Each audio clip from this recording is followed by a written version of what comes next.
ንግድ ባንክ በመንግስት ብድር ዙሪያ የሰጠው ማስተባበያ አሳሳች ነው ሲል ኢትዮ ቼክ ገለጸ። ይህንንም በዝርዝር እናስደምጣቸዋለን። የሀገራዊ ምክክር ኮሚሽን የአማራ ክልል የወረዳ ማህበረሰብ ተወካዮች የአጀንዳ ማሰባሰብ ምዕራፍ መጠናቀቁን አሳወቀ። በተያያዘ መረጃ የብሔር ማንነትን መሰረት ያደረገ ግድያና መፈናቀል እንዲቆም፣ የአማራ ህዝብ ከክልሉ ውጭም ባለበት ደህንነቱ እንዲጠበቅ የሚሉ ነጥቦች በአጀንዳነት እንደቀረቡለት የሀገራዊ ምክክር ኮሚሽን ተናግሯል። በዝርዝር እናስደምጣቸዋለን። የሌተናል ጄኔራል ታደሰ ወረደ ፕሬዝዳንትነት በአሜሪካ አድናቆትን አገኘ። አብራችሁ ውስጥ ቆዩ። እነዚህና ሌሎችን መረጃዎች እናስደምጣቸዋለን። ወደ መረጃዎች እንለፍ። ንግድ ባንክ በመንግስት ብድር ዙሪያ የሰጠው ማስተባበያ አሳሳች ነው ሲል ኢትዮ ቼክ ገለጸ።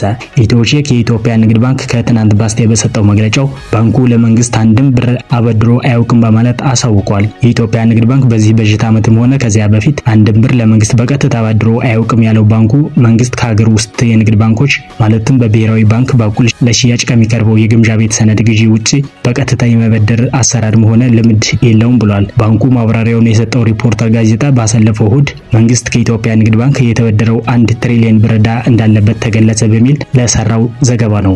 ሪፖርተር በዘገባው ባንኩ የ2017 የበጀት ዓመት የ8 ወራት የስራ አፈጻጸሙን ለህዝብ ተወካዮች ምክር ቤት የመንግስት ልማት ድርጅቶች ቋሚ ኮሚቴ ባቀረበበት ወቅት ባንኩ በአጠቃላይ ካለው የብድር ክምችት 1 ትሪሊዮን ብር ዕዳ የመንግስት መሆኑን መግለጹን ጠቅሷል።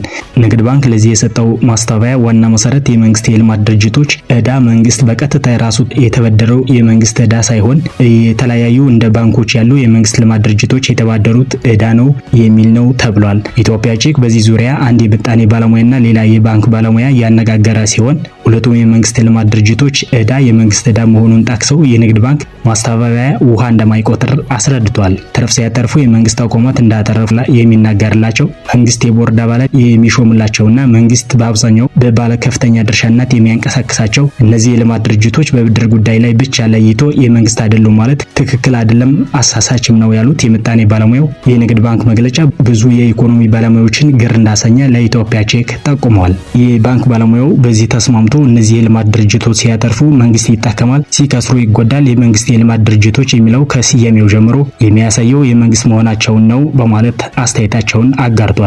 የባንክ ባለሙያው አክለውም በቅርቡ የልማት ድርጅቶች የተከማቸ ብድር ለማቅለል በርካታ ቢሊዮን ብር ቦንድ ለህዝብ ለመሸጥ የታሰበው የመንግስት ተቋማት ስለሆኑ ነው እንጂ የግል ቢሆኑ ይህን ማድረግ እንደማይታሰብ ጠቁሟል። በእነዚህ ሙያዊ አስተያየቶች ላይ ተመስርተን የኢትዮጵያ ንግድ ባንክ ያወጣው መግለጫ አሳሳች መሆኑን አረጋግጠናል ሲል የኢትዮ ቼክ መረጃውን አውጥቷል። በሌላ መረጃ ብሔራዊ የደህንነት ምክር ቤት ሚያዝያ 1 ቀን 2017 ባደረገው ስብሰባ ሀገራዊ ቀጠናዊና ዓለማዊ ሁኔታዎችን መገምገሙን አሳውቋል። ከስብሰባው በኋላ ዘለግ ያለ መግለጫ ያወጡ ሲሆን በዚህ ምክር ቤቱ ትኩረት የሚሹ ብሎ በግምገማው የተለያዩ ጉዳዮችን ማንሳቱን አመላክቷል። የመጀመሪያው ፍላጎትን በኃይል የማስፈጸም ኋላ ቀር አማራጭ የሚካተሉ አካላትን የተመለከተ ነው ያለው ምክር ቤቱ እነዚህ አካላት መልካቸው ይለያይ እንጂ በተለያዩ አካባቢዎችና በውጭ ይገኛሉ ብሏል። የራሳቸውን አካባቢ ከሌላው የበለጠና የተጓ አድርጎ ያያሉ። መነጋገርና መወያየት አይፈልጉም። ሴራ፣ ወጥመድ፣ ዝርፊያ፣ እገታ፣ ጭካኔ፣ ህገወጥ ንግድና ፍላጎት በኃይል ብቻ ማስፈጸም መለያቸው ነው ሲል ገልጿል። አልፎ አልፎም ጥፋት የጋራ ዓላማቸው በመሆኑ ተቀናጅተው ለማጥፋት ይሞክራሉ ብሏል። ህጋዊ የፓርቲ ሽፋኖችን ለህገወጥ ተግባራት ይጠቀማሉ። ከኃላፊነት የተነሱ አኩራፊ ፖለቲከኞችን በመጠቀም ህገወጥ የፖለቲካ እንቅስቃሴ ያደርጋሉ። በሃይማኖት ተቋማት ውስጥ የሚገኙ አንዳንድ የመልካም አስተዳደር ችግሮች ለሁከት ተግባር ለመጠቀም ይሰራሉ ሲል ገልጿል። ሁለተኞቹ አካላት በተለያዩ አካባቢዎች ተቀምጠው በሀገር ውስጥና በውጭ ከሚገኙ የኢትዮጵያ ጠላቶች ጋር በመተባበር የመንግስትን ስራዎች በመደናቀፍ የህዝብን ምሬት በማጭበርበርና የሐሰት ወሬዎችን በማሳመት የተጠመዱ ናቸው ሲል ገልጿቸዋል። በማህበራዊ ቦታዎች፣ በቤተ እምነቶች፣ በመስሪያ ቤቶችና በንግድ ቦታዎች ተሰግስገው እኩይ ዓላማቸውን ለማስፈጸም ይሞክራሉ። ሸቀጥ ይደብቃሉ፣ የአቅርቦት እጥረት ይፈጥራሉ፣ የውጭ ምንዛሬ ስርጭትን ይገድባሉ፣ ኮንትሮባንድ ያካሂዳሉ፣ በህገወጥ መንገድ ሰዎችንና መሳሪያዎችን ያዘዋውራሉ፣ በሙስና በዘመድ አዝማድና በብልሹ አሰራር ህዝብ እንዲማረር ሆን ብሎ ይሰራሉ ብለዋል። ሶስተኞቹ የሐሰት ፕሮፓጋንዳውን የሚመሩ ክንፎች ናቸው ያለው ምክር ቤቱ መደበኛውንና ማህበራዊውን ሚዲያ በመጠቀም የህዝቡን ሰላም ይረብሻሉ፣ በጦር ሜዳ ሲሸነፉ፣ ሴራዎቻቸው ሲከሽፉባቸው፣ በሰልፍና በአመፅ የሚወድቅ መንግስት ሲያጡ የመጨረሻ አማራጫቸውን በመጠቀም ላይ ይገኛሉ፣ የሐሰት ታሪክ ይፈጥራሉ፣ የሐሰት መረጃ ይቀምራሉ፣ የሽብር ወሬ ይደራደራሉ፣ የሁከት ዜና ይፈጥራሉ ሲል ምክር ቤቱ አስቀምጧል። ምክር ቤቱ የፖለቲካ የአስተዳደርና የጸጥታ ተቋማት ከህዝቡ ጋር ተቀናጅተው በሚሰሩት ስራ የጥፋት ኃይሎች ዓላማ እንዳይሳካ አቅማቸው ምኞታቸውም ከንቱ ሆኖ እንዲቀር ለማድረግ ተችሏል ሲል አሳውቋል። ተመልካቾች የምክር ቤቱን ሙሉ መግለጫ ኮሜንት ስር እናስቀምጥላችኋለን። በሌላ መረጃ የሀገራዊ ምክክር ኮሚሽን የአማራ ክልል የወረዳ ማህበረሰብ ተወካዮች የአጀንዳ ማሰባሰብ ምዕራፍ መጠናቀቁን አሳወቀ።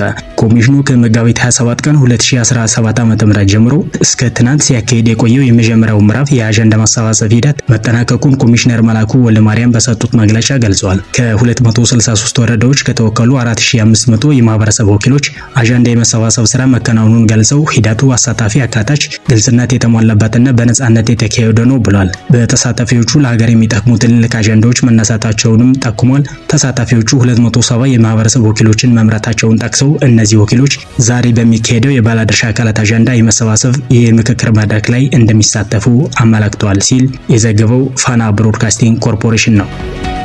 የሌተናል ጄኔራል ታደሰ ወረደ ፕሬዝዳንትነት በአሜሪካ አድናቆት አገኘ። የአሜሪካ አምባሳደር በኢትዮጵያ ኤርቫን ማሲንጋ ሌተናል ጄኔራል ታደሰ ወረደ የትግራይ ጊዜያዊ አስተዳደር ፕሬዝዳንት ሆኖ መመረጣቸው የፕሪቶሪያ ስምምነትን ዳግም እንደሚያረጋግጥና ለትግራይና ኢትዮጵያ ፍላጎቶች ምላሽ ለመስጠት ያለውን ቁርጠኝነት እንደሚያሳይ ገልጸዋል። አምባሳደሩ በሰጡት መግለጫ የሰላም ስምምነቱ በታደሰ መሾም ዳግም መረጋገጡንና ተፈናቃዮችን ወደ ቀያቸው ለመመለስ የቀድሞ ታጣቂዎችን ትጥቅ ለማስፈታትና የህግ የበላይነትን ለማስከበር የገቡትን ቃል አድንቋል። ሌተናል ጄኔራል ታደሰ መጋቢት 30 2017 ዓ.ም በይፋ የቀድሞውን የጊዜያዊ አስተዳደር ፕሬዝዳንት አቶ ጌታቸው ረዳን በመተካት እርክብክብ አድርጓል። ይህ የአመራር ለውጥ ህወሓት ውስጥ ለወራት የቆየውን የውስጥ ክፍል ተከትሎ የተከናወነ መሆኑን ተገልጿል።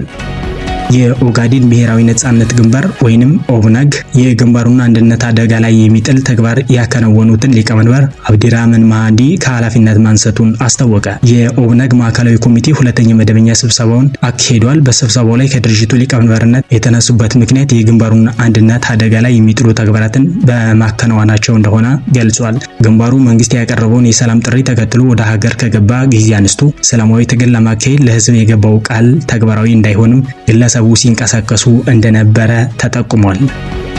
በመጨረሻም አሜሪካ አዲሱ የታክስ ጭማሪ ከቻይና በስተቀር ለ3 ወራት ተፈጻሚ አይሆንም ብላለች። ዶናልድ ትራምፕ ባለፈው ሳምንት ጀምሮ በበርካታ ሀገራት ላይ ጥለውት የነበረውን አዲሱን የታክስ ጭማሪ ከቻይና በስተቀር ለሚቀጥሉት 3 ወራት ተፈጻሚ እንደማይሆን አሳውቋል። በቻይና ላይ የ100 የታክስ ጭማሪ ማድረጋቸውን እና ተፈጻሚ እንደሚሆን ገልጿል። ሌሎች ሀገራት ግን ለሚቀጥሉት 3 ወራት የ10% ታሪፍ ብቻ ተፈጻሚ ይሆንባቸዋል ብሏል። በቻይናና በአሜሪካ መካከል የንግድ ጦርነቱ ተጧጥፎ የቀጠለ ሲሆን ቻይናም ከአሜሪካ በሚገቡ የንግድ ግብዓቶች ላይ የ84 በመቶ ታክስ እንዳስቀመጠች መረጃው ያመለክታል።